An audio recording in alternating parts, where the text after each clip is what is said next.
আসলে আগুন নিয়ে বলতে গেলে তো অনেক কিছু বলতে হয়। প্রথমত বলি যে আগুন এখনকার সময় উপযোগী একটা গান। আমার অডিয়েন্স শ্রোতা যারা আছে তারা এই ধরনের গান খুবই পছন্দ করে। আর আমি বেসিক্যালি স্টেজ পারফর্মার।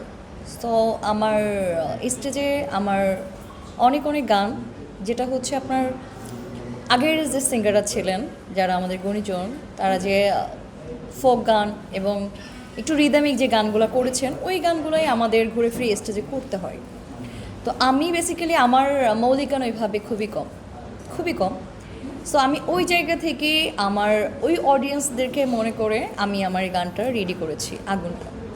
এবং আগুনটা রেডি করার আরেকটা রিজন হচ্ছে যে আগুনটার মধ্যে একটু প্রেম প্রেম ভালোবাসা একটা ব্যাপার আছে।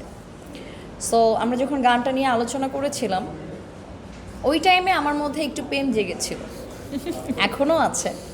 তো আমরা ওই যে মজা করতে করতে আগুন লাগেছে পরাণে, আমার বন্ধু তো আমার মনের মধ্যে আগুন লাগেছে, তো ওই ব্যাপারটাকে মাথায় রেখে দেন আমরা সবাই মিলে আর কি গানটা, যে না ঠিক আছে তাহলে তো মেইনের মনে আগুন লাগছে, তো আমরা একটা গান এভাবে রেডি করি।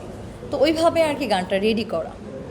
আর আমার মনে হয় যে আমার অডিয়েন্স যারা আছেন, যাদের মনে, কারো মনে আগুন লাগছে বা হয়তো কারো মনে আগুন লাগবে, তারা গানটাকে ওইভাবেই আর কি মনের কথা বা ভাব বা আদান প্রদান এভাবে করতে পারবে। আর বৈশাখ উপলক্ষেও এটা একটা হয় না যে আমরা কোনো একটা বিয়ে বাড়িতে যাই বা কোনো একটা জন্মদিন প্রোগ্রামে যাই বা আদারওয়াইজ কোনো প্রোগ্রামে গেলে একটা রিদমিক গান বাজতে থাকে মনের মধ্যে, যে না ঠিক আছে ওই গানটা বাজতেছে একটু ডান্স মোডে। তো ওইভাবেও গানটা রেডি করা, যে না ঠিক আছে বৈশাখ আসছে, আমার বৈশাখে একটা নতুনত্ব উপহার দেওয়া, ওই হিসাবে সব কিছু মিলেই আর কি আমার আগুন গানটা রেডি করা।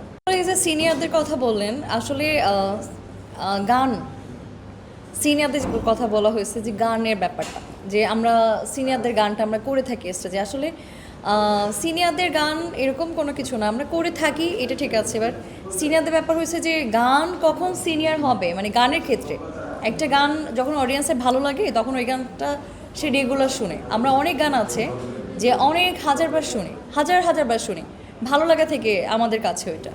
এখন হচ্ছে আমার গানটা কে করবে এটা আমি জানি না। আমার গানটা তো আমি স্টেজে করব, আমরা অডিয়েন্সদের জন্য। আর ভালো লাগা থেকে যদি ওইভাবে সবার ভালো লাগে, হয়তো অনেকেই আমার গানটা ট্রাই করবে।